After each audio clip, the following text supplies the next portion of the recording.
আচ্ছা, আজকে আমরা আলোচনা করব সুশাসন নিয়ে। তো গত ক্লাসটা আমাদের ছিল মূল্যবোধের ক্লাস। মূল্যবোধের কিছু অংশ বাকি ছিল, সেটা হচ্ছে সুশাসন এবং মূল্যবোধের সম্পর্ক। তো সেই অংশটুকু আমি সুশাসন পড়িয়ে তারপর নিচ্ছি, ঠিক আছে? আর কিছু অংশ ছিল এবং মূল্যবোধের কারণে সমাজে কি কি প্রবলেম হয় ওটুকুও ছিল। তো আগে আমি সুশাসনটা দিয়ে শুরু করি, কারণ অনেক সময় শেষের দিকে মানুষের মনোযোগ চলে যায়। হ্যাঁ,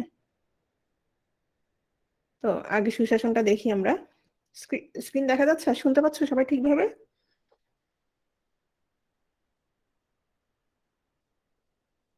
ওকে, তো দেখো, এটা হচ্ছে সিলেবাস আমরা অলরেডি দেখে ফেলেছি এবং আমরা দেখেছি, প্রথম দিনেই দেখেছি 10 নম্বরের প্রশ্ন আসে নৈতিকতা, মূল্যবোধ এবং সুশাসন থেকে। এবং আমরা যদি গড়ে ধরে নিতে পারি কয়টা করে আসে? 3টা। তো আমরা সবসময় দেখি সুশাসন থেকে কিন্তু একটা বেশি আসে, প্রায় 4টা প্রশ্ন আসে অনেক সময়। হুম, তো সুশাসনটা খুবই ইম্পর্ট্যান্ট। আমরা দেখি কি ধরনের প্রশ্ন আসে। 41তম বিসিএস দেখো, রাষ্ট্রের সকল ক্ষেত্রে উন্নয়নের জন্য সুশাসন আবশ্যক, কে এই উক্তি করেন? হ্যাঁ, তার মানে উক্তি থেকে প্রশ্ন আসছে। দেখো, সুশাসন, তারপর তোমার মূল্যবোধ, এগুলোতে আমরা যদি দেখে থাকি তোমার উক্তি বা কে বলেছেন, উপাদান, এই ধরনের প্রশ্নগুলো আসে। যদিও অনেকের কাছে খুব কনফিউজিং মনে হচ্ছে, না? খুব কাছাকাছি মনে হচ্ছে সবকিছু, তাই না? তোমরা একটু ভালো করে পড়তে হবে। দেখো, অল্প কয়েকটা পেজ মাত্র। তোমরা যদি বেসিক ভিউতে দেখো বা এসিউরেন্সে দেখো, এসিউরেন্সের চাইতে আমার বেসিক ভিউটাই ভালো লাগছে। তো এটাতে যদি দেখো, দেখবো যে খুব অল্প পেজ, তোমরা একটু ভালো করে পড়ে ফেলতে হবে। হ্যাঁ, তো এখানে দেখো, প্রশ্নটা দেখো, বলছে যে রাষ্ট্রের সকল ক্ষেত্রে উন্নয়নের জন্য সুশাসন আবশ্যক, এটা কে বলেছেন? ঠিক এই প্রশ্নটা একদম বরাবর চলে আসছে কোত্থেকে জানো? বেসিক ভিউ থেকে। হুম, আগের বছরের যে বইটা তোমরা যদি সেটা দেখো বা নতুনটাও দেখো, সুশাসনের কিছু প্রামাণ্য ধারণা নামে একটা তোমার 285 পেজ, আর আগের বইয়ে হচ্ছে কত মনে নেই, যাই হোক। তো এখানে কয়েকটা তোমার সংজ্ঞা দেওয়া আছে, তোমার কফি আনানের, তারপর ম্যাককর্নি, মিশেল ক্যাম্পবেসাস। তো এটা একদম বরাবর চলে আসছে, একদম, অর্থাৎ ওই বেসিক ভিউতেই আছে। তো তোমরা যদি কেউ পড়তা বা জানতা, হয়তো অনেকের কমন আসছে, আর যাদের আসে নাই তারা যদি খেয়াল করলে কমন আসতো। হ্যাঁ, সুশাসন 4টি স্তরের উপর নির্ভরশীল, এই অভিমত কোন সংস্থা প্রকাশ করে? তাহলে দেখো, আমরা সুশাসনের স্তর সম্পর্কে পড়তে হবে। হ্যাঁ, কোন সংস্থা তোমার কয়টা স্তরের কথা বলেছে বা কয়টা উপাদানের কথা বলেছে, এটা খুব ইম্পর্ট্যান্ট। এবং আমরা যদি দেখি, তোমার উপাদান সম্পর্কিত প্রশ্ন আসে। প্লেটো সদ্গুণ বলতে কি বুঝিয়েছেন? এখানে তোমার কয়েকটা, তোমার 4টা অপশন আছে, সেই 4টা অপশন থেকে তোমার একদম ফিক্সড যেগুলো, সেগুলো তোমার দাগাতে হবে। এই হচ্ছে তোমার 41-এ আসছে 3টা, 40-এ 3টা আসছে। দেখো, জাতিসংঘের অভিমত অনুসারে সুশাসনের লক্ষ্য উদ্দেশ্য, তাহলে এখানে জাতিসংঘ ফিক্সড করে দিয়েছে। আর এখানে 4টা স্তর বলেছে, কিন্তু কার সেটা বলে নাই, সংস্থাটা তোমার জানতে হবে। বুঝতে পেরেছ? সুশাসন প্রতিষ্ঠায় নাগরিকের কর্তব্য হলো, মানে এটা তোমার, তুমি ওই যে বলছিলাম না, কিছু প্রশ্ন থাকে তোমার কমন সেন্স থেকে। যেমন ধরো, এখানে সরকার পরিচালনায় সাহায্য করা, নিজের অধিকার ভোগ করা, সৎভাবে ব্যবসা বাণিজ্য করা, নিয়মিত কর প্রদান করা, কোনটা হবে বলো তো? হ্যাঁ, নিয়মিত কি হবে? কর প্রদান, এটা হচ্ছে তোমার কর্তব্য। অর্থনৈতিক ক্ষেত্রে সুশাসন প্রতিষ্ঠিত হলে কি হবে? তো এটাও অনেকটা তোমার কাছাকাছি। কিরকম? যেহেতু অর্থনীতির কথা বলছে, সেহেতু তুমি অপশনগুলোর দিকে ভালোভাবে মনোযোগ দিতে হবে। দুর্নীতি দূর হয়, আইনের শাসন প্রতিষ্ঠিত হয়, বিনিয়োগ বৃদ্ধি পায়, কোনটি নয়। অর্থনীতির সাথে সম্পর্কিত, তাহলে তুমি কি বলবা বলো তো? তাহলে আমরা কিসের কথা বলবো? বিনিয়োগ। এখন আমরা খুব সহজে বলতেছি, কিন্তু দেখা যায় পরীক্ষায় কি একটু আমাদের কি লাগে, হিজিবিজি লাগে, মনে হয় যেন সবগুলোই হবে। নিচের কোন রিপোর্টে বিশ্বব্যাংক সুশাসনের সংজ্ঞা প্রদান করেছে? কোন সালে ইউএনডিপি, এটা কি লিখতে চাইছি, 38তমের প্রশ্ন। আচ্ছা, সুশাসনের সংজ্ঞা প্রবর্তন করেন, হ্যাঁ, কত সালে? এটা সাল আসছে। নিচের কোনটি সুশাসনের উপাদান? তারপর হচ্ছে সুশাসনের কোন নীতি সংগঠনের স্বাধীনতাকে নিশ্চিত করে? এখানে 4টা প্রশ্ন আসছে। তারপর 37, 36 সুশাসনের পূর্ব শর্ত, এটা মেবি আরেকটা পরীক্ষায়ও আসছে। তারপর হচ্ছে একেবারে প্রথম, মানে 35 এ দেখো সুশাসনের পূর্ব শর্ত 35এও আসছে, একদম প্রথম যেটা মানে যখন ছিল প্রথম সুশাসন অন্তর্ভুক্ত করা হয়েছে তোমার 35 BCS এ, আবার 36এও কি সেম প্রশ্ন আসছে। ওকে, আর সুশাসনের পথে অন্তরায়, এটা কম মোটামুটি তোমার ইয়া দেখলেই বোঝা যাবে, কি বলে অপশনগুলো দেখলে বোঝা যাবে। এখন আসো আমরা কিছু ছবি দেখি। প্রথমে এখানে আমরা কি দেখতে পাচ্ছি? এই ফ্লাইওভারটা আমার বাসার কাছেই, এজন্য এটা দিয়েছি। এছাড়া এটার আর কি বৈশিষ্ট্য আছে জানো? মহাখালী ফ্লাইওভার একটা বৈশিষ্ট্য বলো। এটা কি বাংলাদেশের না বিশ্বের প্রথম ফ্লাইওভার বলো তো? হ্যাঁ, বাংলাদেশের প্রথম ফ্লাইওভার। তো আচ্ছা, এটা দেখলে কি মনে হয়? একটা উন্নত দেশ মনে হয় না? একটা সময় কিন্তু আমাদের দেশে কি কোনো ধরনের ফ্লাইওভার বা এই ধরনের কিছু ছিল না। তা আমরা যখন ধরো ছবি টবি দেখতাম, হ্যাঁ, আমরা যখন ছবি টবি দেখতাম তখন কিন্তু আমাদের খুব মনে হতো যে ফ্লাইওভার থাকা মানেই সেটা কি দেশ, অনেক বেশি উন্নত দেশ। আমাদের দেশের মতো গরিব দেশে এগুলো কি থাকা সম্ভব না। হুম। তো এরপর দেখো আমাদের বর্তমান মাথাপিছু আয় কত, দেখো তো মাথাপিছু আয় মানে আমরা প্রত্যেকেই কত করে বছরে আয় করি? 2555। মানে আমরা এক একজন কি অনেক বেশি পয়সাওয়ালা, তাই না? $1 এখন কত? আমি অনেকদিন হয়েছে এসব হিসেব নিকা যাই না, কত 80, 90, 90 মনে হয় না? 90 কিনা 87? চিন্তা করো, তার মানে তুমি বছরে কত টাকা কামাও। এখন আসো, তো এত টাকা নিশ্চয়ই আমরা কামাচ্ছি না, অনেকেই বেশিরভাগই কামাচ্ছি না। তাহলে নির্দিষ্ট এই টাকাটা দেখা যাচ্ছে নির্দিষ্ট কারো কাছে চলে যাচ্ছে এবং সেই বেশি টাকা কামাচ্ছে, বাকিদের কি খুবই দুরবস্থা। এবং শুধু $2554 না, বলছে আগামী বছর সেটা কত হবে? 3089 মনে হয়। এই মাত্র 2 দিন আগে বলছে অর্থমন্ত্রী, তাই না? অর্থমন্ত্রী 2 দিন আগে বলছে আমাদের ইয়াটা কি ছাড়িয়ে যাবে, $3000 ছাড়িয়ে যাবে আগামী বছর, অর্থাৎ এই বছর 2022 সালে শেষে। এত কিছুর পরও আমরা কি দেখতে পাচ্ছি? আমরা চারপাশে দেখতে পাচ্ছি প্রচুর দরিদ্র মানুষ, হ্যাঁ, মানে ভাতের অভাব, খাবারের অভাব। তারপর আছে তোমার ভয়াবহ কি সমস্যা? বেকার সমস্যা। তারপর মানে সমস্যার কি কোনো শেষ নাই। এখন আসো, তাহলে এই সুশাসন তোমার কথাটা তাহলে কোত্থেকে আসছে বা এই ধারণাটা কোত্থেকে আসছে?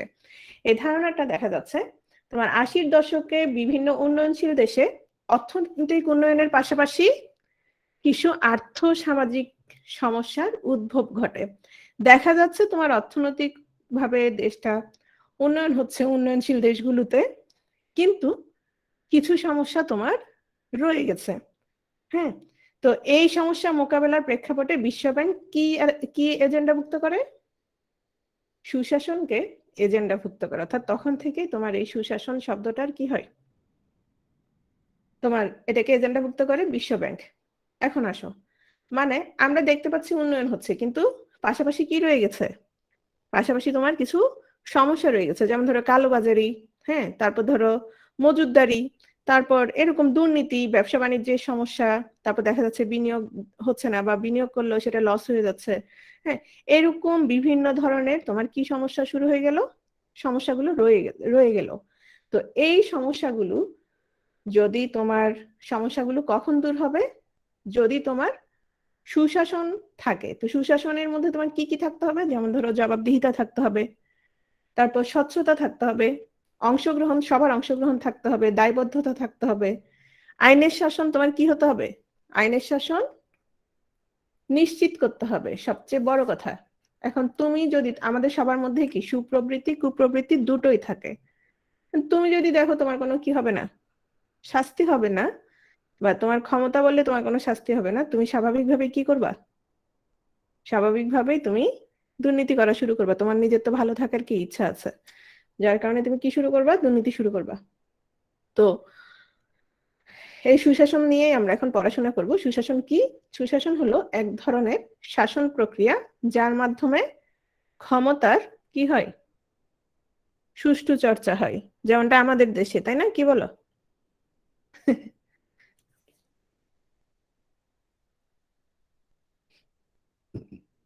হ্যাঁ, এই কদিন আমরা খুব দেখতেছি, কার যেন রায় হলো, তোমার ওসি প্রদীপের, তাই না? ওসি প্রদীপের রায় হয়েছে, দেখছো ক্ষমতার কতটা সুষ্ঠু ব্যবহার করতো। তো দেখো, সুশাসন এই প্রক্রিয়ায় তোমার জনগণ স্বাধীনভাবে অংশগ্রহণ করতে পারে, সরকারের নীতি ও কর্মকাণ্ড সম্পর্কে অবগত থাকে, এবং নারী পুরুষ স্বাধীনভাবে কি প্রকাশ করতে পারে? মতামত প্রকাশ করতে পারে। এটি স্বচ্ছতা, জবাবদিহিতা, আইনের শাসন নিশ্চিত করে।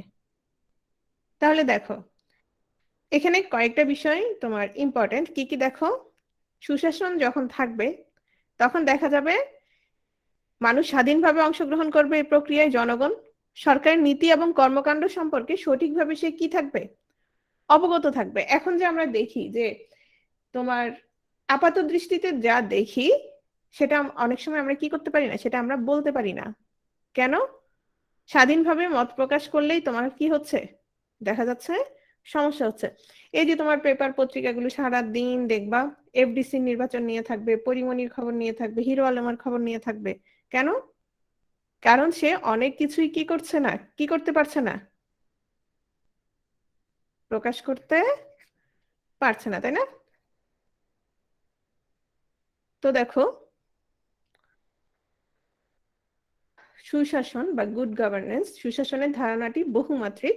আর সুশাসন অর্থ হচ্ছে নির্ভুল, দক্ষ এবং কার্যকরী শাসন। আর এগুলো একটু ইম্পর্টেন্ট, এগুলো একটু খেয়াল করো। সুশাসন ধারণাটির উদ্ভাবক হচ্ছে কে? বিশ্ব ব্যাংক। একটু আগেই বলেছিলাম তোমাদেরকে, 80-এর দশকের মাঝামাঝি সময়ে তারা এই কথাটা বলে সুশাসন সম্পর্কে। তো বিশ্ব ব্যাংক 1989 সালে প্রথম সুশাসন প্রত্যয়টি ব্যবহার করে। কত সালে? ইম্পর্টেন্ট, এই এই ধরনের প্রশ্নগুলো আসে। তো সুশাসন কি? এক কথায় জনগণ, রাষ্ট্র ও প্রশাসনের সাথে ঘনিষ্ঠ প্রত্যয় হচ্ছে তোমার সুশাসন। জনগণ, রাষ্ট্র এবং প্রশাসন। সুশাসনের প্রথম ধারণা পাওয়া যায় প্লেটোর রিপাবলিক গ্রন্থে। এই প্রশ্নটা এখনো আসে নাই, সো এটা ইম্পর্টেন্ট। ঠিক আছে, তাহলে আমরা দুটো বিষয় পেলাম। একটা হচ্ছে প্রথম সুশাসন তোমার প্রত্যয়টা কারা ব্যবহার করে? জাতিসংঘ না বিশ্ব ব্যাংক?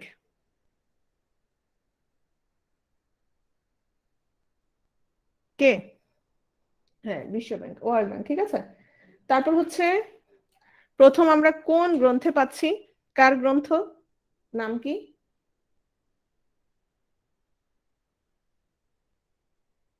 প্লেটোর রিপাবলিক। Very good. সুশাসনের প্রামাণ্য ধারণা, এখান থেকে 41-এ কি 43-তে, সরি 43-তে প্রশ্ন আসছে।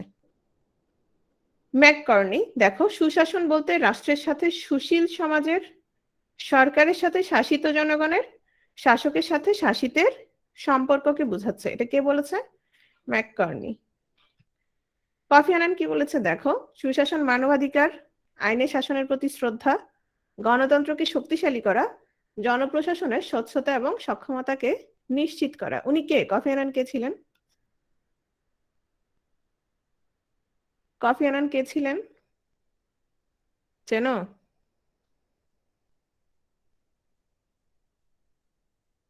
হ্যাঁ, উনি জাতিসংঘের মহাসচিব ছিলেন। তো দেখো, এখন আসো, এগুলো থেকে আমরা যেটা দেখতে পাচ্ছি, 43-তে যেটা আসছে সেটা হচ্ছে এটা, মিশেল ক্যামডেসাস। ওনার নামটা ছিল না, হ্যাঁ। বলেছেন, যেটা কে বলেছে, রাষ্ট্রের সব ধরনের উন্নয়নের জন্য সুশাসন অত্যাবশ্যক। এই কথাটা তোমার কে বলেছেন? এই প্রশ্নটা কোথায় আসছে? 43-তে। এরপর আসো ইব্রাহিম গানবাড়ি। আচ্ছা, এটা লাগবে না, এটা দেখো, দ্য অক্সফোর্ড ইংলিশ ডিকশনারি দেখো। শাসনের প্রক্রিয়া, শাসনের ক্ষমতা ও কর্তৃত্ব, ব্যবস্থাপনা কৌশল এবং নিয়ন্ত্রণের ব্যবস্থা হিসেবে গভর্নেন্সকে চিহ্নিত করা হয়েছে।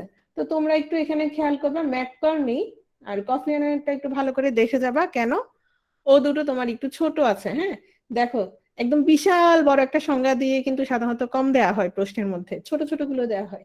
যেমন মিশেল ক্যাম্বেসিসের যেটা, এটা কিন্তু খুব ছোট ছিল, যে রাষ্ট্রের সব ধরনের উন্নয়নের জন্য কি আবশ্যক, সুশাসন আবশ্যক, এটা খুব ছোট ছিল।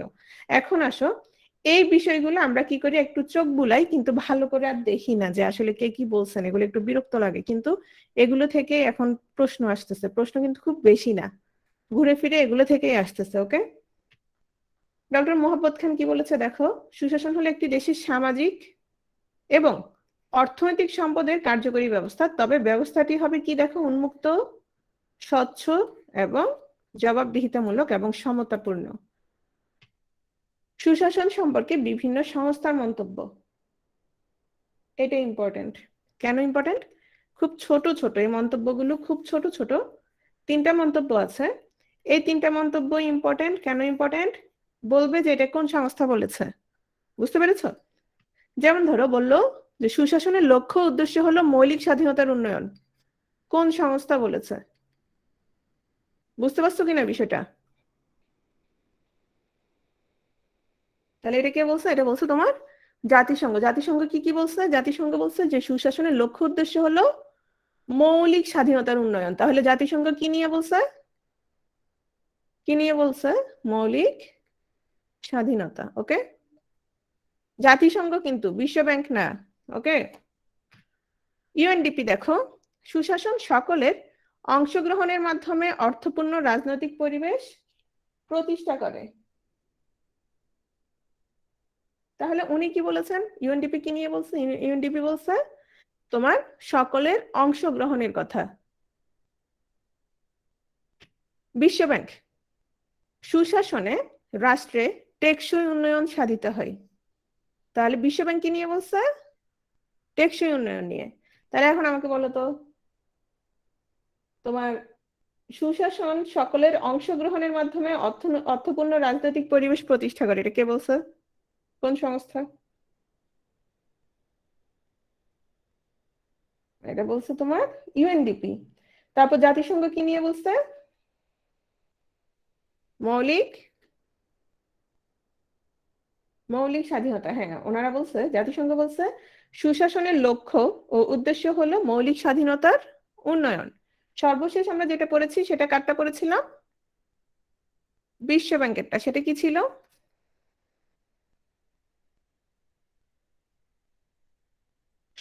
টেকসই উন্নয়ন। Very good. সেটা ছিল কি তোমার, সুশাসনের রাষ্ট্রে টেকসই উন্নয়ন সাধিত হয়। কমাই দাও একটু, গরম লাগতেছে। ওকে, এখন আসো, সালগুলো একটু ইম্পর্টেন্ট, সালগুলো খেয়াল করো, সাল থেকেও আসে। তো ওয়ার্ল্ড ব্যাংক সুশাসনকে এজেন্ডা হিসেবে গ্রহণ করে 80-এর দশকের দ্বিতীয়ার্ধে, এটা একেবারে প্রথম দিকে স্লাইডে ছিল। ইউএনডিপি মানব উন্নয়ন সূচক প্রকাশ করে তোমার 1990 সালে। তাহলে এটা ধরো 89, 90। ওয়ার্ল্ড ব্যাংক শাসক ও উন্নয়ন শীর্ষক প্রতিবেদন প্রথম প্রকাশ করে তোমার হচ্ছে 1992। আইএমএফ সুশাসনকে এজেন্ডা হিসেবে গ্রহণ করে হচ্ছে 1996 সালে। তাহলে আমাকে এবার বলো তো, ইউএনডিপি মানব উন্নয়ন সূচক কখন প্রকাশ করে? একটু আগে বলছি, কত সালে?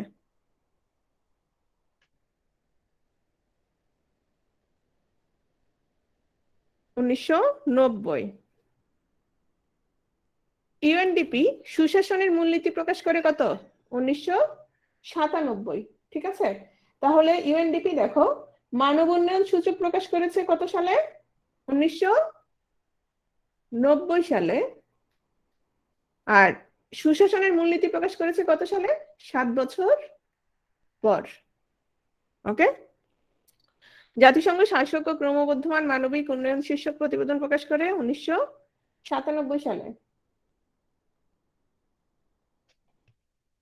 সংস্থা ভিত্তিক সুশাসনের উপাদানের সংখ্যা, এটা খুব ইম্পর্টেন্ট। এটা খুবই ইম্পর্টেন্ট। এখান থেকে তোমার প্রশ্ন আসে, এখান থেকে কি আসে? প্রশ্ন আসে, খেয়াল করো।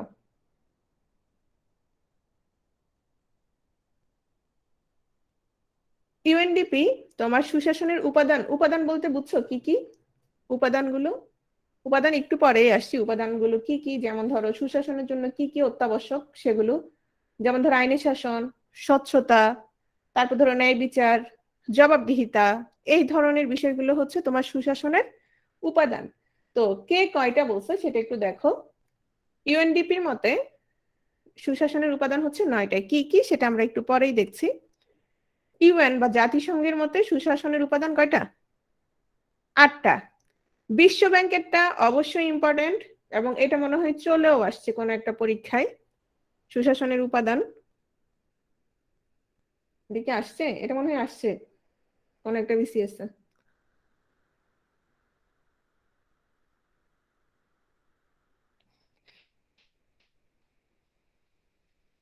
আচ্ছা, বিশ্ব ব্যাংকের হচ্ছে তোমার 6টা, ইউএনএসসিআর হচ্ছে 5টা, আফ্রিকান উন্নয়ন ব্যাংক তোমার হচ্ছে 5টা, এডিবি 4টা, আইডিএ 4টা, কৌটিল্যর হচ্ছে 4টা। কৌটিল্য কে মনে আছে? কৌটিল্য কোথায় পড়েছিলাম আমরা?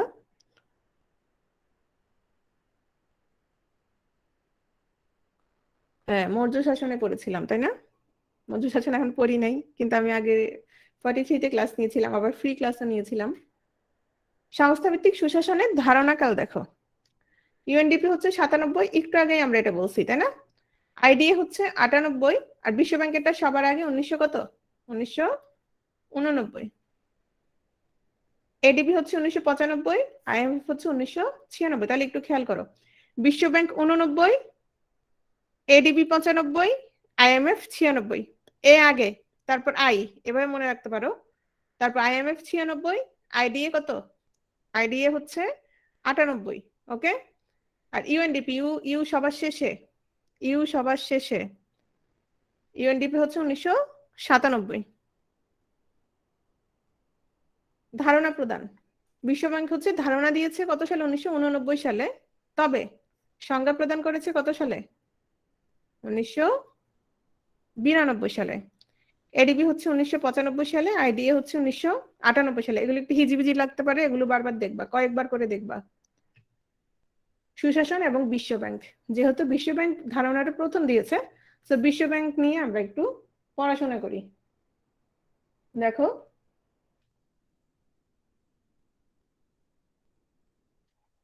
সাল মনে থাকে না, ওই যে ওভাবে মনে রাখবা আর কি। এ দিয়ে, এ যেহেতু আগে, দেখবা যে এ দিয়ে আগে হয় কিনা, বি দিয়ে, অর্থাৎ নিজে নিজে একটা কিছু বানাই নিবা তোমরা। সুশাসন বিশ্ব ব্যাংক দেখো, উন্নয়নশীল দেশের অনুন্নয়ন চিহ্নিত এক প্রতিবেদনে সর্বপ্রথম সুশাসনের ধারণা দেন কত? 1989 সালে। একটু আগে পড়েছি, ধারণা দিয়েছে 1989 সালে। সংজ্ঞা কত সালে দিয়েছে? একটু আগে স্লাইডে পড়েছি। বলো, সংজ্ঞা কত সালে দিয়েছে? সংজ্ঞা দিয়েছে 1992 সালে। ঠিক আছে, তাহলে সংজ্ঞাটা কি দেখো। সার্বিক উন্নয়নের লক্ষ্যে একটি দেশের সামাজিক এবং অর্থনৈতিক সম্পদের ব্যবস্থাপনার জন্য ক্ষমতা প্রয়োগের পদ্ধতি হচ্ছে তোমার গভর্নেন্স। তাহলে কি কি বলছে? সার্বিক উন্নয়নের লক্ষ্যে একটি দেশের সামাজিক এবং অর্থনৈতিক সম্পদের ব্যবস্থাপনার কথা বলা হয়েছে। ধরো সংজ্ঞাটা দিয়ে বললো যে এই সংজ্ঞাটা কে দিয়েছে, বুঝতে পেরেছো? তাহলে সংজ্ঞাটা কে দিয়েছে? বিশ্ব ব্যাংক। বিশ্ব ব্যাংক 4টি বৈশিষ্ট্যের কথা বলেছে। কি কি দেখো? 1994 সালে এগুলো।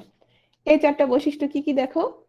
সরকারি প্রশাসনের ব্যবস্থা, জবাবদিহিতা, উন্নয়নের বৈধ কাঠামো, স্বচ্ছতা এবং তথ্য প্রবাহ। আর উপাদান বলেছিল কয়টা বলতো? 1994 সালে কয়টি বৈশিষ্ট্যের কথা বলেছে? 4টি বৈশিষ্ট্যের কথা। কিন্তু বিশ্বব্যাংক উপাদানের কথা কয়টি বলেছে? উপাদান বলেছে 6টি। প্রশ্ন ঠিক যদি এভাবেই আসে, তোমরা এভাবেই উত্তর দিবা। যদি বৈশিষ্ট্যের কথা আসে, কয়টা দিবা? 4টা দিবা। যদি উপাদানের কথা আসে, তাহলে কয়টা দিবা? তাহলে দিবা 6টা। বুঝতে পারছো বিষয়টা? উপাদান আসলে 6টা। তাহলে উপাদানগুলো কি কি একটু দেখো। এখানে দেখো, এখানে বৈশিষ্ট্যের ক্ষেত্রে কি কি ছিল? সরকারি প্রশাসনের ব্যবস্থাপনা ছিল, তারপর তোমার জবাবদিহিতা ছিল, উন্নয়নের বৈধ কাঠামো ছিল, স্বচ্ছতা এবং তথ্য প্রবাহ ছিল। আর উপাদানগুলো কি কি দেখো। উপাদানগুলো হচ্ছে বাক স্বাধীনতা, জবাবদিহিতা। তোমার জবাবদিহিতা কিন্তু ইয়াতেও ছিল, কোথায় ছিল? বৈশিষ্ট্যের মধ্যেও ছিল। ওকে। রাজনৈতিক স্থিতিশীলতা, সহিংসতার অনুপস্থিতি, সরকারের কার্যকারিতা, নিয়ন্ত্রণ গুণ, আইনের শাসন, দুর্নীতি দমন। মানে তোমার যদি কি থাকে, সুশাসন থাকে, এগুলো থাকলে তোমার সে দেশে কি কি নিশ্চিত? সুশাসন নিশ্চিত বলা যায়।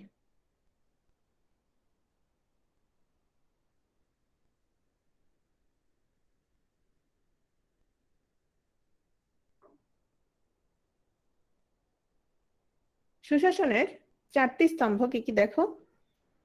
তোমার দায়িত্বশীলতা, স্বচ্ছতা, আইনি কাঠামো এবং অংশগ্রহণ, এই 4টা। পূর্ব শর্ত কি কি, মানে সুশাসন অবশ্যই তোমার সুশাসনের জন্য কোন কোন বিষয়গুলো থাকা লাগবে? জবাবদিহিতা, বৈধতা, স্বচ্ছতা, অংশগ্রহণের সুযোগ, বাক স্বাধীনতা, রাজনৈতিক স্বাধীনতার সুরক্ষা, বিচার বিভাগের স্বাধীনতা, আইনের শাসন। সুশাসনের জন্য এগুলো সবগুলো কি লাগবে? জবাবদিহিতা নাই, কিচ্ছু নাই, তাহলে কি তোমার সরকার যা ইচ্ছা তাই করবে। যেমন কিম জং উন, উনি কি করেন বলতো? ওনার যখন তোমার ভোট দিতে যায় সবাই কি করে বলতো? কয়জন প্রার্থী থাকে?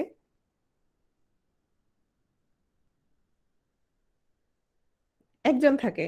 হ্যাঁ, সবাই যেদিন ভোট হবে সেদিন লাইনে দাঁড়াবে খুব হাসি খুশি মনে, কেউ আবার মন টন খারাপ করতে পারবে না।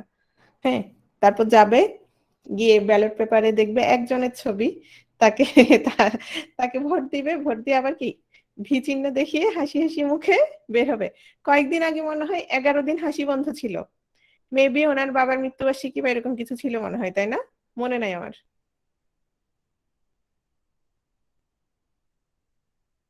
হ্যাঁ, তখন 11 দিন হাসতে পারবে না। ওদের আবার হাসতে পারবে না, এগুলো আবার মজা করে বলে তা না, তোমার কিন্তু সাথে সাথে কি দিয়ে দিবে? মৃত্যুদণ্ড দিয়ে দিবে। এরকম অনেক সময় হয়েছে, তোমার ধরো প্যারেডে বা কোনো একটা অনুষ্ঠানে কারো কোনো মন্ত্রী বা কারো হয়তো ঘুম আসছে, দেখা গেছে এজন্য কি দিয়ে দিচ্ছে? মৃত্যুদণ্ড। তারপর হচ্ছে বৈধতা। হুম। এখন বৈধ বুঝোই তো, মানে অবৈধ হলে তো আর কোনো কথা নেই, সেটা তো কোনোভাবেই পূর্ব শর্ত। সুশাসনের পূর্ব শর্তই হচ্ছে তোমার কি বৈধতা। অবৈধ কোনো কিছু নিয়ে সেটা অবশ্যই কি হইতে পারে না, সুশাসন হতে পারে না। স্বচ্ছতা, অংশগ্রহণের সুযোগ। হ্যাঁ, তো অংশগ্রহণের কতটা সুযোগ ছিল আমি ওই দিন তোমাদেরকে বলছিলাম, আমি একটা ভোট কেন্দ্রে গেছিলাম ভোট নিতে। তো সেখানে দেখা গেছে মানে একজন ছিল শুধু ধানের শীষের, অর্থাৎ এজন্য বাকিরা বকা খাইতেছে যে এই একজন কিভাবে ভোট দিল, ধানের শীষে একটা ভোট কিভাবে আসছে, এটা নিয়ে সবাই খুব চিল্লাচিল্লি করতেছিল। হ্যাঁ, তো কতটা অংশগ্রহণ করতে দিচ্ছে দেখো তাহলে। বাক স্বাধীনতা, মত প্রকাশের স্বাধীনতা। অনেক সময় দেখা যাচ্ছে লাইক দেওয়ার জন্য কি করতেছে বলতো? লাইক দেওয়ার জন্য অনেক সময় ধরে নিয়ে কোথায় নিয়ে যাচ্ছে? ধরে নিয়ে মামলা দিয়ে দিচ্ছে। র- রাজনৈতিক স্বাধীনতার সুরক্ষা, বিচার বিভাগের স্বাধীনতা, আইনের শাসন, এগুলো হচ্ছে তোমার সুশাসনের পূর্ব শর্ত। এখন ধরো দেখা গেল, হ্যাঁ, হা হা হা অনেকে দেয়। এখন দেখা গেল তোমাকে প্রশ্ন করলে এভাবে যে নিচের কোনটি সুশাসনের পূর্ব শর্ত নয়? যেমন আমরা মূল্যবোধের ক্ষেত্রে একটা দেখছিলাম, যেমন ধরো এগুলোর সাথে ধরো দিয়ে দিল যে সৃজনশীলতা, তাহলে কোনটা হবে? বা এই ধরনের কিছু একটা দিয়ে দিল সৃজনশীলতা বা অন্য কোনো শব্দ, তাহলে দেখা যাবে এই তিনটার সাথে যদি সেটা দিয়ে দেয় তাহলে কি হবে? অবশ্যই সেটা হবে, তাই না? আচ্ছা, এগুলো দেখলে কিন্তু অনেক সময় বোঝা যায় না যে কি কি হতে পারে। হ্যাঁ হ্যাঁ, এটা দেখছি। পাউরুটি দিয়ে কেক কাটতেছিল না, পাউরুটি কাটতেছিল আর কি। পাউরুটি কেটে সবার মুখে মুখে দিচ্ছিল মনে হয়, তাই না? তো এখন আসলে সুশাসনের কিছু বৈশিষ্ট্য আমরা দেখি। সুশাসনের বৈশিষ্ট্য হচ্ছে গণতন্ত্র, অংশগ্রহণমূলক প্রক্রিয়া, নৈতিক মূল্যবোধ, স্বচ্ছতা, বৈধতা, আরো অনেকগুলো আছে, আমরা একটা একটা দেখি। হ্যাঁ, তো গণতন্ত্র হচ্ছে তোমার সুশাসনের কি প্রাণ। এখানে সবার কি হয়, গণতন্ত্রে প্রত্যেকের অংশগ্রহণ নিশ্চিত হয়। তোমার একটা ভোট মানে তুমিও কি হচ্ছ, কাউন্ট হচ্ছ। যে বৃদ্ধ সেও কি হচ্ছে, কাউন্ট হচ্ছে, সেও কি মতামত দিচ্ছে, ঠিক আছে। তারপর গণতন্ত্রের মূল্য হচ্ছে তোমার জনগণের চোখ দিয়ে কি দেখা, রাষ্ট্র দেখা। অংশগ্রহণমূলক প্রক্রিয়া, অংশগ্রহণমূলক প্রক্রিয়া কি করবে, তোমার সুশাসনকে কি করবে, গতিশীল করবে, ঠিক আছে। সুশাসনকে কি করবে, গতিশীল করবে। তোমার অংশগ্রহণ নাই, শুধু এক দল, হ্যাঁ, বা এক পক্ষ কি করছে, দেশ চালাচ্ছে, তখন স্বাভাবিকভাবেই তাদের মধ্যে কি চলে আসবে, মানে এমনিতেই খারাপ, কিন্তু তারা যদি বুঝেই যায় যে আমরা আজীবন থেকে যাব, আমাদের কোন রকম শাস্তি হবে না, কিছু হবে না, আমরা দল থেকে নামা লাগবে না, তাহলে দিন দিন তারা আরো কি হয়ে যাবে, কিছু অংশ তাদের মানে যে খারাপ অংশটা থাকবে, সেটা যে দলেরই হোক না কেন, সে দিন দিন কি হয়ে যাবে, আরো বেপরোয়া হয়ে যাবে, উগ্র হয়ে যাবে। নৈতিক মূল্যবোধ, তোমার এখানে একটা জিনিস খেয়াল করো, মূল্যবোধের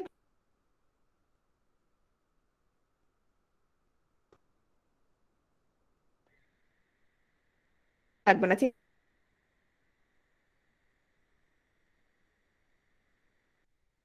আমাদের, হ্যাঁ, আমাদের মূল্যবোধ যদি কি থাকে, ঠিক থাকে, তাহলে আমাদের আইনের শাস্তি হবে কি হবে না এটা নিয়ে কি চিন্তা করার দরকার নাই।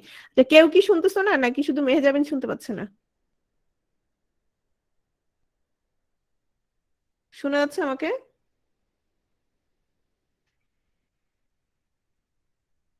আচ্ছা, ওকে। স্বচ্ছতা, স্বচ্ছতা হচ্ছে সুশাসনের পথ কি করবে, সুশাসনের পথ সুগম করবে। তোমার স্বচ্ছতায় যদি না থাকে তাহলে তো কি ওটা আসলে সুশাসন বলে বলা যায় না। তারপর হচ্ছে বৈধতা, সরকারের বৈধতা হচ্ছে সুশাসনের জন্য অবশ্যই অবশ্যই অবশ্যই কি একটা আবশ্যিক উপাদান। তোমরা দেখবা ভোটের সময় কিন্তু বিভিন্ন দেশ দেশ থেকে কি করতে আসে, অবজার্ভ করতে আসে, দেখার জন্য আসে যে ভোট কি হচ্ছে কিনা, ঠিকভাবে হচ্ছে কিনা। যদিও এবার অনেকে গিয়ে প্রথমে গিয়ে বলছে হ্যাঁ ভোট ঠিকভাবে হচ্ছে, পরে আবার তারা কি জানাইছিল, অস্ট্রেলিয়া থেকে না কানাডা থেকে আমার ঠিক মনে নাই, ওরা ওরা আবার বলছে না আমরা ভুল তথ্য দিছিলাম।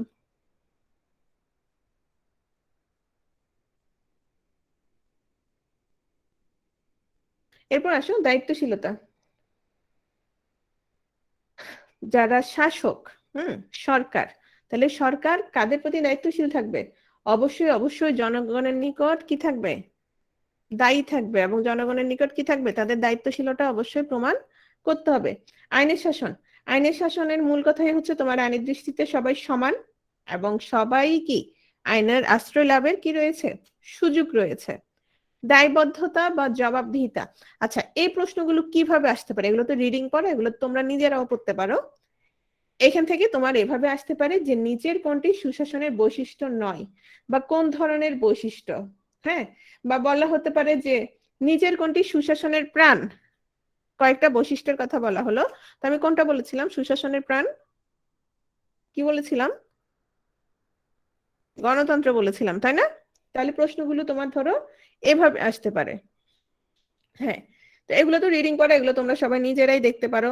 যেমন ধরো বলা হলো যে নিচের কোনটি সুশাসনের পথকে সুগম করে, স্বচ্ছতা, অংশগ্রহণমূলক প্রক্রিয়া, পেশাদারিত্ব, মর্যাদা ও বিশ্বাস, কোনটা বলো তো, একটু আগে বলছি সুশাসনের পথকে সুগম করবে, কোনটা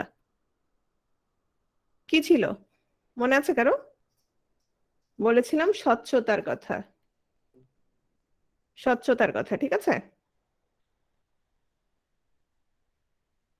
তারপর আসো দক্ষতা, দক্ষতা মানে হচ্ছে তোমার যেই প্রাপ্ত সম্পদ এবং যে উপকরণ সেগুলো তোমার কিভাবে ব্যবহার করতে হবে, তোমার সুষ্ঠুভাবে ব্যবহার করার তোমার দক্ষতা থাকতে হবে, যেন তুমি কাঙ্ক্ষিত সুবিধাটা অর্জন করতে পারো। এখন যেটা হয়, আমাদের যে টাকা পয়সা, এমন না যে খুব গরিব একটা দেশ, কিন্তু যে টাকা পয়সা সবগুলো কি করে ফেলা হয়, তোমার ওগুলো ঠিকভাবে কি করা হচ্ছে না, দেখা যাচ্ছে ব্যবস্থাপনাটা তোমার ঠিকভাবে হচ্ছে না, তোমার ওই দক্ষতাটা নাই। এই যে কিছুদিন আগে একটা নিউজ হয়েছিল, মেট্রো রেলের জন্য কত টাকা জানি, মেট্রো রেল না, এটা কি রেল যেন ছিল, বুলেট ট্রেন, বুলেট ট্রেন। হ্যাঁ, কত টাকা খরচ করে, 100 কোটি টাকা মনে হয়। ওটা আবার কি বলছে, বলছে না এটা করা হবে না, এরকম একটা নিউজ ছিল না? দেখছো কেউ? হ্যাঁ, বাজেট করে ওই প্ল্যানটা কি ছিল, ওই প্ল্যানটা ভুল ছিল। হ্যাঁ, কিন্তু ভুলের পিছনেই কত টাকা চলে গেছে তোমার, 1 কোটি 2 কোটি টাকা না, মানে 100 কোটি টাকা মেবি ছিল। হ্যাঁ, প্ল্যানটাই ভুল ছিল। তাহলে দেখো, মোট কথা হচ্ছে তোমার যে সম্পদ, হ্যাঁ, তাহলে সেটার কি করতে হবে, তোমার সুষ্ঠু ব্যবহার করার মতো কি থাকতে হবে, দক্ষতা থাকতে হবে। এই দক্ষতাটাও তোমার সুশাসনের একটা কি, সুশাসনের একটা বৈশিষ্ট্য। তোমার দক্ষতাই নেই, তুমি 100 টাকা 100 কোটি টাকা উড়াই ফেললাম, মানে 100 টাকার মতো, অনেকটা কিসের মতো, মনে হয় যেন 100 টাকা বা 1 লাখ টাকা উড়াই ফেললো, কোনো কথাবার্তা নাই। এরপর বলো আমাদের এটা কি ছিল, প্ল্যানে ভুল ছিল, এটা কোনো কথা হইতে পারে? তারপর দেখো জনপ্রশাসনের সেবাধর্মী মনোভাব।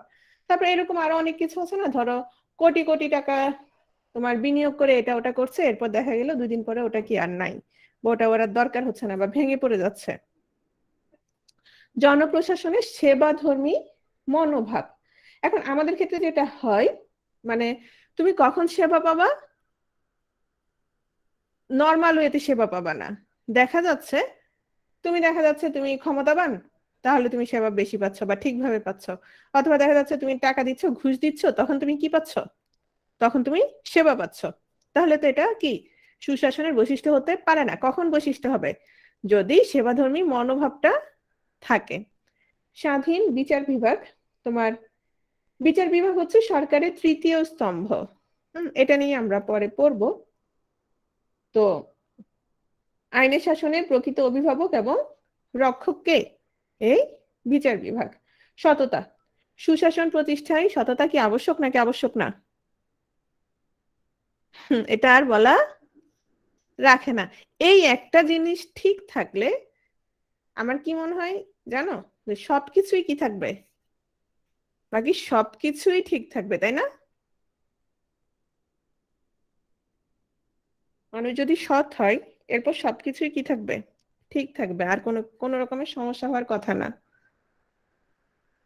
লিঙ্গ বৈষম্যের অনুপস্থিতি।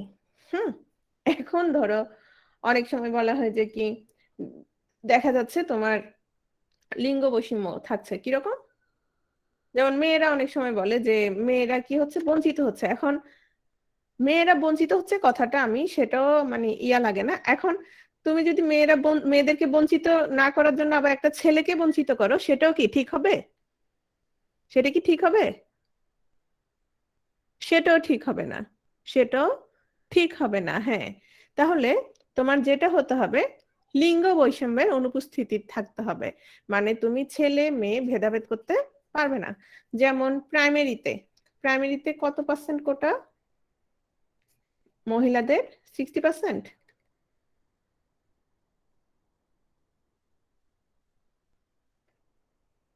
60% কোটা। এখন আমার কাছে এটা খুব অদ্ভুত লাগে যে 60% কোটা কেন থাকবে। এটা একটা সময় ছিল, ঠিক ছিল, মানে একটা সময় মেয়েদেরকে উৎসাহ প্রদান করার জন্য, হ্যাঁ, ঠিক ছিল। কিন্তু আমি মনে করি এখন যেহেতু বেকার সমস্যা অনেক বেশি, সেটা ছেলে মেয়ে সমান করে দেওয়া উচিত কিছু ক্ষেত্রে, অথবা থাকলেও এত পার্সেন্ট থাকা উচিত না। তারপর আসে বিকেন্দ্রীকরণ, যে ঢাকার কি দুরবস্থা, তাই না? এই দুরবস্থা কেন? তোমরা ধরো কেউ টাঙ্গাইল থেকে পরীক্ষা দিতে আসবে, সন্দ্বীপ থেকে পরীক্ষা দিতে আসবে, যেখান থেকে পরীক্ষা দিতে আসো, কোথায় আসতে হয়, ঢাকায় আসতে হয়।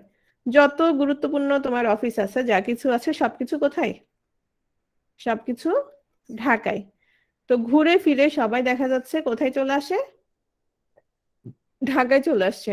হুম, তো এই জিনিসটা কি করা যাবে না। তো এই জায়গাটার উপর কি বেশি চাপ পড়তেছে, শুধু সেটা না, তাহলে এই জিনিসটাকে কি করতে হবে, ছড়াই ছিটাই দিতে হবে, বিকেন্দ্রীকরণ। হ্যাঁ, তো বিকেন্দ্রীয় জনগণের অংশগ্রহণ নিশ্চিত করে, জনসচেতনতা বৃদ্ধি করে। শক্তিশালী স্থানীয় সরকার, সুশীল সমাজ, তোমার এটা হচ্ছে সরকারের পঞ্চম স্তম্ভ, এটা আমরা পড়বো একটু পরে। আর শক্তিশালী স্থানীয় সরকার, তোমার যদি সবকিছুই কে দেখতে যান, সবকিছুই যদি প্রধানমন্ত্রীর হস্তক্ষেপ লাগে তাহলে কি হবে? তোমার এর এই দুঃখ, আহমেদের মন খারাপ, প্রধানমন্ত্রীর হস্তক্ষেপ লাগবে। তারপর ভাস্করের কিছু একটা দরকার, তারও প্রধানমন্ত্রীর হস্তক্ষেপ লাগবে, হবে? অথবা প্রধানমন্ত্রী নির্দেশ দিতে হবে, হ্যাঁ এটা করো। আমাদের কি দরকার? শক্তিশালী স্থানীয় সরকার। কারণ এটাতে কি হচ্ছে, তোমার দক্ষ নেতৃত্বের বিকাশ ঘটে, তোমার সব জায়গায় সুষ্ঠুভাবে কি হচ্ছে, সব জায়গায় যদি সুষ্ঠুভাবে নেতৃত্ব দানটা ঠিক থাকে তাহলে তোমার কি হচ্ছে, সুশাসনটা নিশ্চিত হচ্ছে।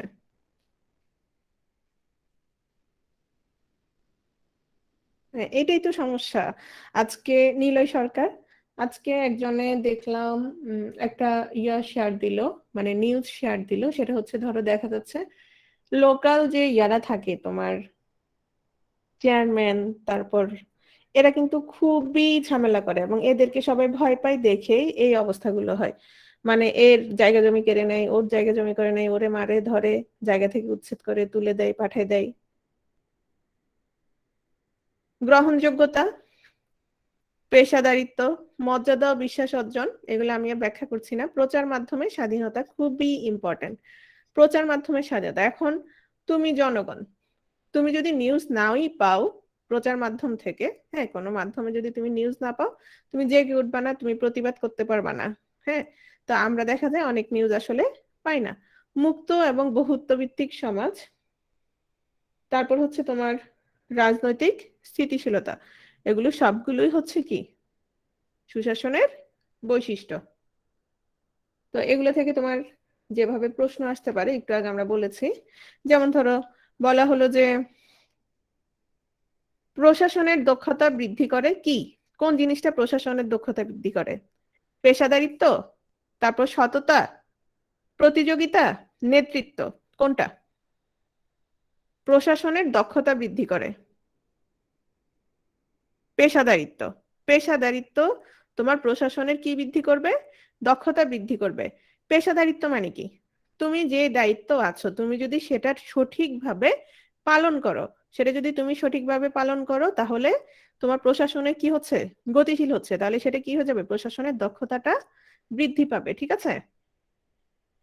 আইনের শাসনের মূল কথা নয় কোনটি?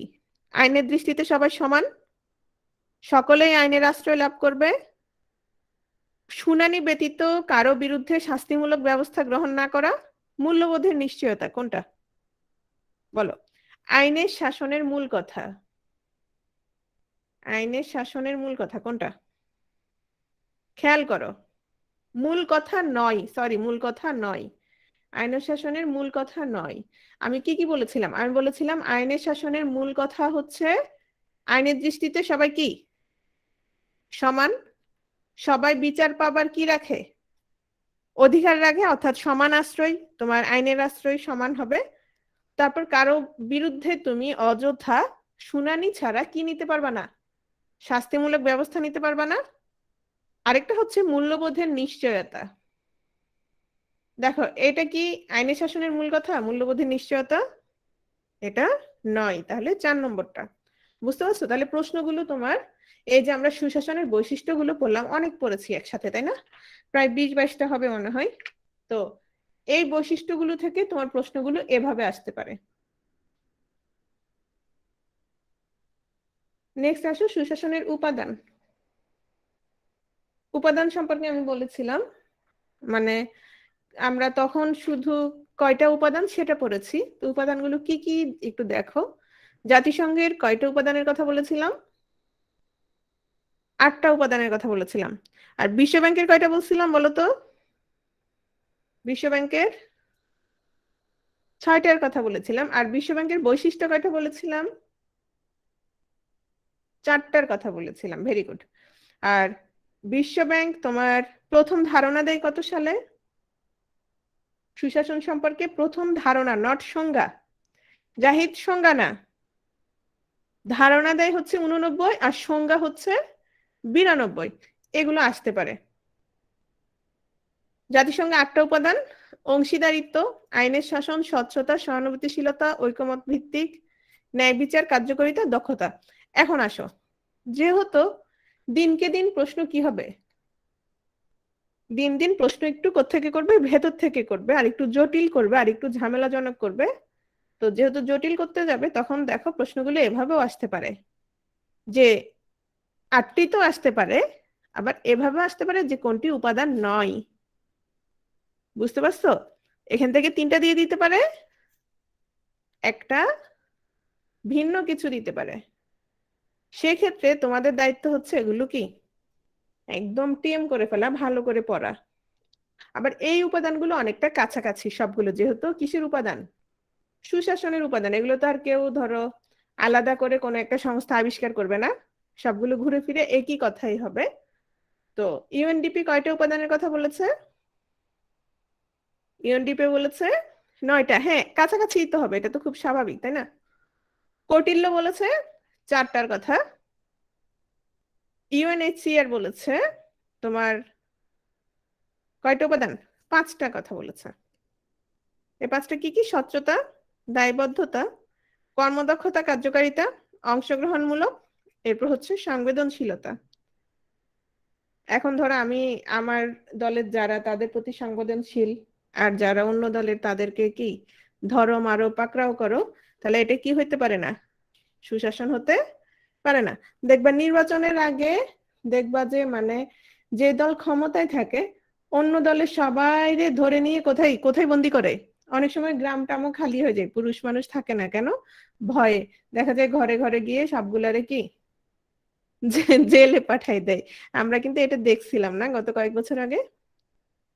আইডিয়া দেখো, স্বচ্ছতা, জবাবদিহিতা, ভবিষ্যৎবাণী এবং অংশগ্রহণ।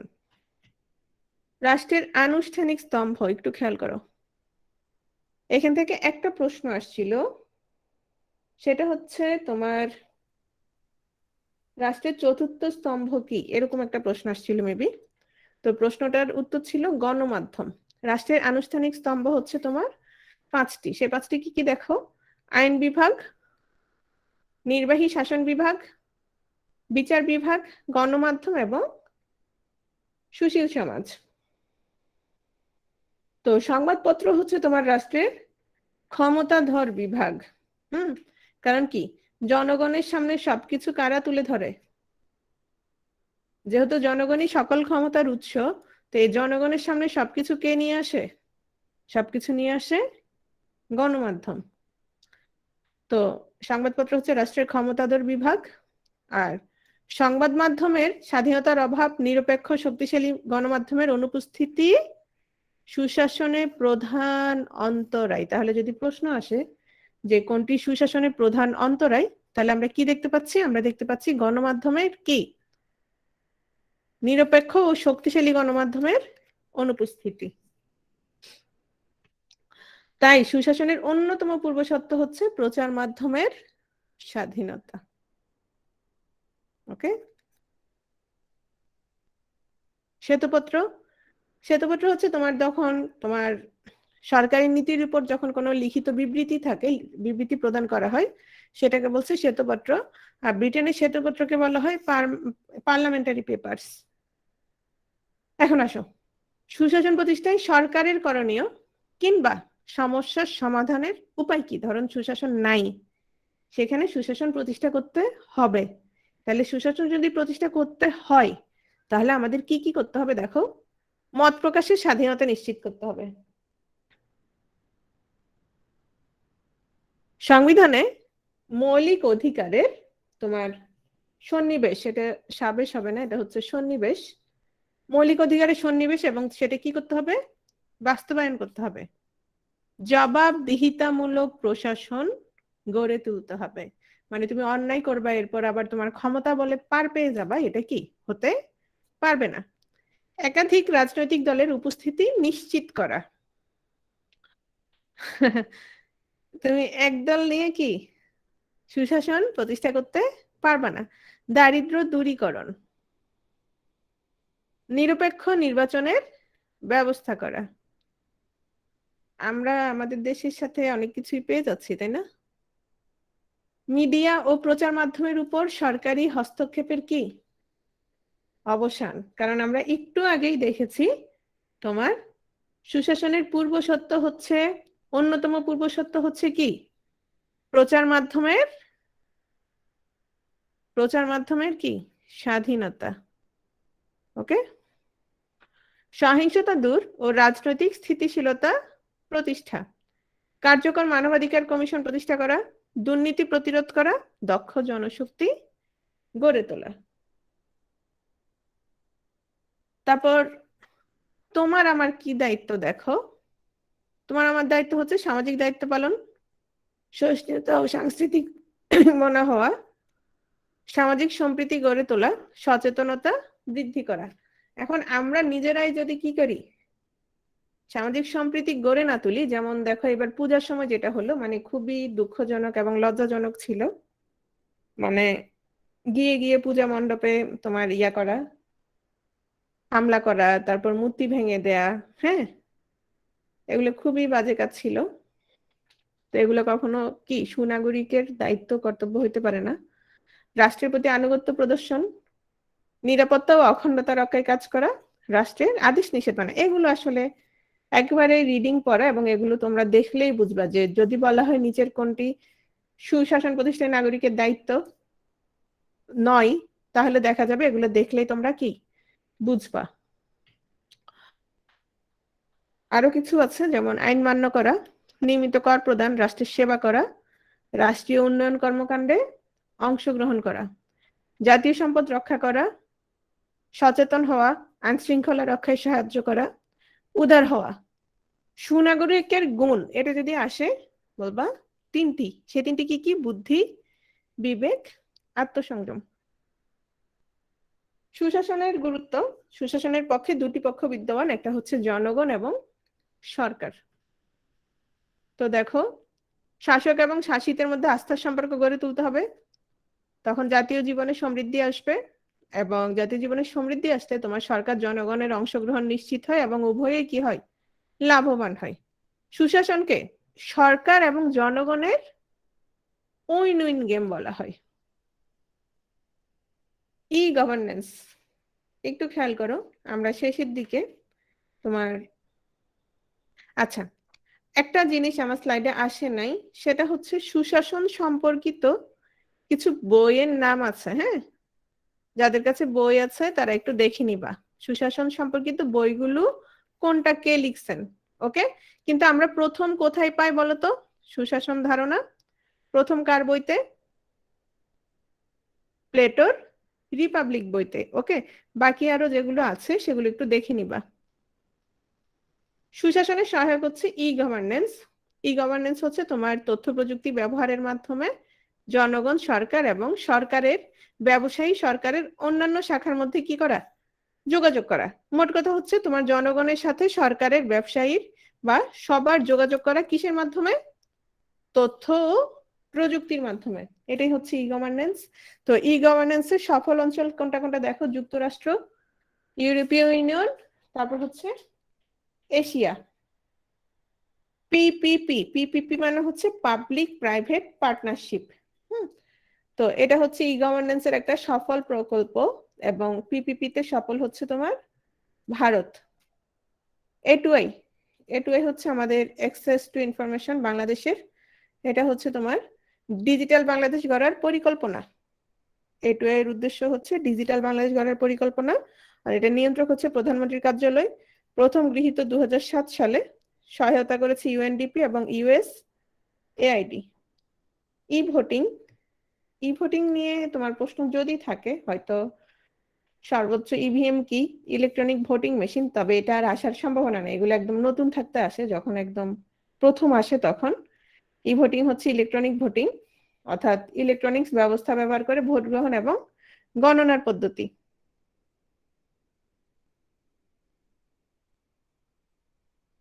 এই হচ্ছে আজকে আমাদের সুশাসন সম্পর্কিত পড়াশোনা। তো আমরা সুশাসন এবং মূল্যবোধের যে সম্পর্ক সেটা নিয়ে পড়বো বলেছিলাম। আচ্ছা, পিপিপি হচ্ছে তোমার এই যে পাবলিক প্রাইভেট পার্টনারশিপ, মানে কিছু তোমার দীর্ঘমেয়াদে কয়েকটা প্রতিষ্ঠান, সেটা পাবলিক হতে পারে বা প্রাইভেট প্রতিষ্ঠান হতে পারে, কয়েকটা প্রতিষ্ঠান তোমার দীর্ঘমেয়াদে যদি কাজ করে একত্র হয়ে, সেটাই হচ্ছে তোমার পিপিপি।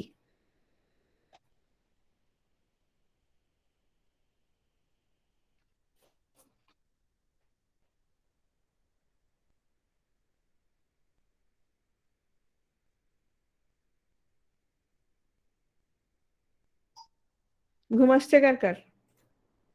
আর বেশি নেই, এখানে কয়েকটা স্লাইড আছে শুধু।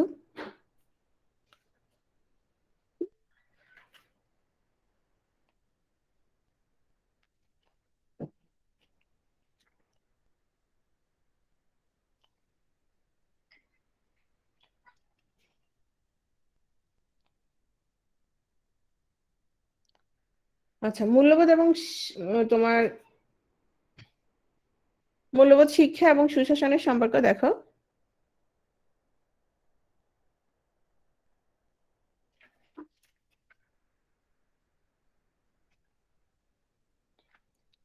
রাজনীতিতে জনগণের অংশগ্রহণ নিশ্চিত করে, সুশাসনের পথ সুগম করে, সামাজিক ন্যায় বিচার প্রতিষ্ঠা করে, তোমার সুশাসন কি নিশ্চিত করে, মূল্যবোধ যদি তুমি শিখে থাকো।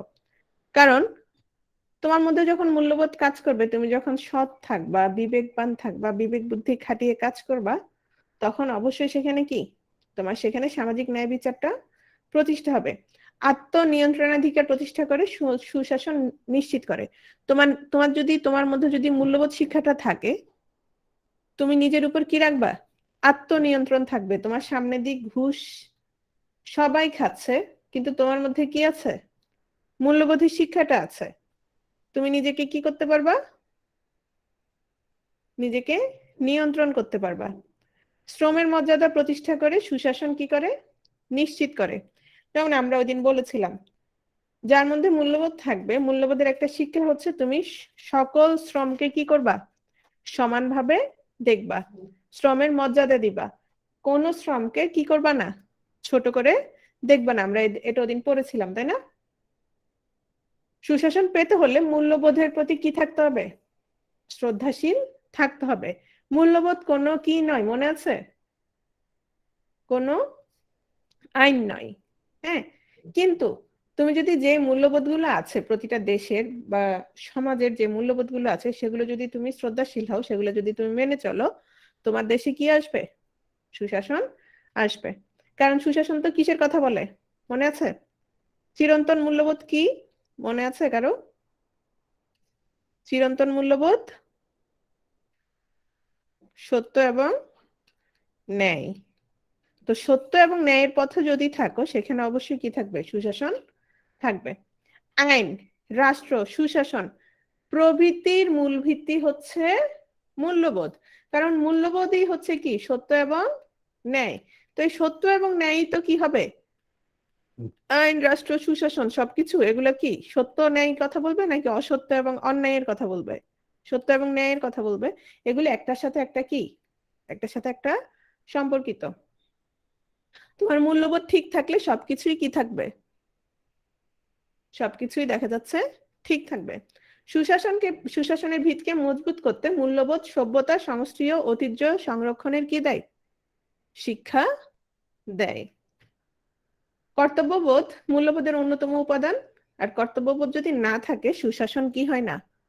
প্রতিষ্ঠা হয় না। মূল্যবোধের অন্যতম উপাদান কোনটা? কর্তব্যবোধ। প্রত্যেকেই যদি তার নিজের দায়িত্ব কর্তব্যটা পালন করে, সেই মূল্যবোধ তার মধ্যে থাকে, হ্যাঁ, তাহলে সেখানে অবশ্যই কি সুশাসন প্রতিষ্ঠা হবে। সুশাসন প্রতিষ্ঠা হচ্ছে না কেন? প্রত্যেকটা মানুষ যে যার জায়গায় আছে, সে কি করছে না? তার নিজের দায়িত্ব কর্তব্য কি করছে না? সঠিকভাবে পালন করছে না। সামাজিক জীব হিসেবে মানুষকে সুস্থ, স্বাভাবিক, সার্থক জীবনযাপনের নিশ্চয়তা বিধান করা মূল্যবোধ, সুশাসন উভয়ের লক্ষ্য। মূল্যবোধ শিক্ষা এবং সুশাসনের ধারণা পরস্পরের সম্পূরক। মূল্যবোধের যথার্থ উপস্থিতি ব্যতিরেকে রাষ্ট্রে প্রতিষ্ঠা করা সম্ভব নয় কি? সুশাসন। তোমার মধ্যে সত্য ন্যায় না থাকলে তোমার দেশে কি প্রতিষ্ঠা হবে না? সুশাসন প্রতিষ্ঠা হবে না। মূল্যবোধ শিক্ষা ব্যক্তিকে দায়িত্ব কর্তব্য সম্পর্কে সচেতন করে তোলে। আর দায়িত্ব কর্তব্য সম্পর্কে সচেতন হইলেই তোমার কি সুশাসনের ভিত মজবুত হবে। আচ্ছা, এগুলো পারবা। আমি চলে যাচ্ছি, মূল্যবোধ যদি না থাকে, হ্যাঁ, মূল্যবোধ শিক্ষা বা সুশাসনের অনুপস্থিতিতে কি কি সামাজিক অবক্ষয় ঘটে? আমাদের মনে আছে যে মূল্যবোধ যদি না থাকে কোন জিনিসটা ঘটে? সামাজিক অবক্ষয় ঘটে। তো সামাজিক অবক্ষয়ের মধ্যে আমাদের কি কি ঘটে একটু খেয়াল করো। অপসংস্কৃতি। তোমার যদি মূল্যবোধ না থাকে তাহলে যেটা হয় তোমার অপসংস্কৃতি মানুষের কি করে, মূল্যবোধ এবং নৈতিক শিক্ষার অভাবে তোমার মার্জিত রূপের পরিবর্তে কোন রূপ বিকাশ লাভ করে?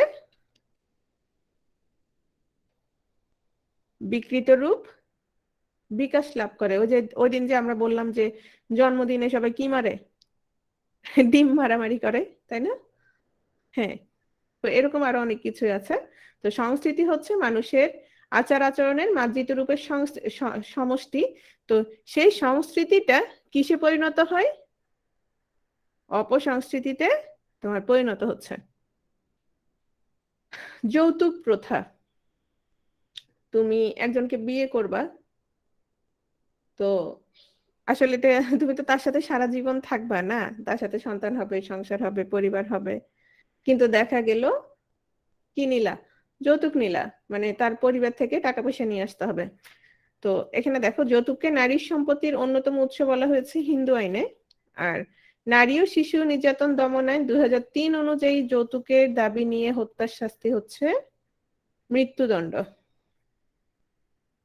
যৌতুক নিরোধ আইন হচ্ছে 2018, আর আইনের ধারা হচ্ছে তোমার 11টি।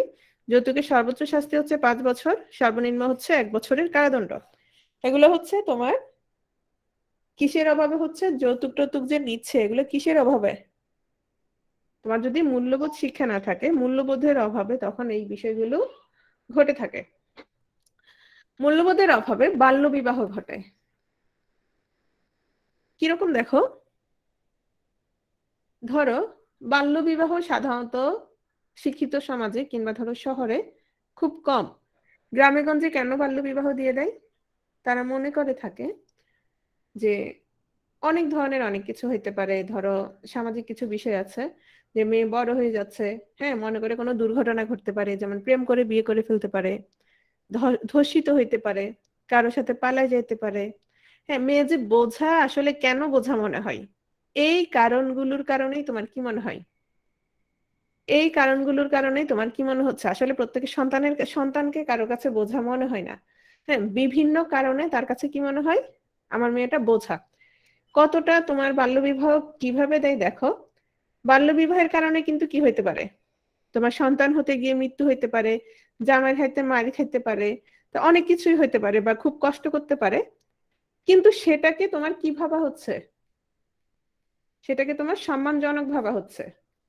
তার চাইতে অসম্মানজনক কোনটাকে ভাবা হচ্ছে? যদি মেয়ে পালায় যায়, যদি মেয়ে প্রেম করে, মানে ওগুলা চাইতে মনে করে যে জামাইয়ের ঘরে গিয়ে যা হবে হোক, সেটা কি মরে গেল সেটা সম্মানজনক মনে করছে। ঠিক আছে? বাংলাদেশের বর্তমান রাষ্ট্রীয় আইন মতে 21 বছরের নিচে আর 18 বছরের নিচে মেয়ের বিয়ে হলে সেটা কি হবে? বাল্যবিবাহ। এটা আমরা সবাই জানি। আর ইউনিসেফের মতে শিশুর বয়স হচ্ছে 0 থেকে 18। এখানে কয়েকটা ব্যাপার খেয়াল করো। 1989 সালে জাতিসংঘের শিশু সনদ অনুযায়ী শিশুর বয়স 18। 2010 সালে শিশু নীতি অনুসারেও 18 বছর একই। আর 1974 সালের, এটা আসার সম্ভাবনা নাই, এটা হচ্ছে তোমার 16 বছর। একটু খেয়াল করো, বাল্য বিবাহ নিরোধে শিশু সুরক্ষার মোবাইল হেল্পলাইন, মানে তুমি দেখলা যে কোথাও কি হচ্ছে, বাল্য বিবাহ হচ্ছে, তখন তুমি কোন নম্বরে ফোন দিবা? এই নম্বরে ফোন দিবা। বাল্য বিবাহ আইন দেখো 2017, এটা হচ্ছে তোমার 21 বছরের নিচে পুরুষ আর 18 বছরের নিচে কেউ যদি বিবাহ বন্ধনে আবদ্ধ হয় সেটাকে আমরা কি বলবো? সেটাকে আমরা বলবো বাল্য বিবাহ। শাস্তি হচ্ছে তোমার 2 বছরের কারাদণ্ড অথবা 1 লাখ টাকা জরিমানা।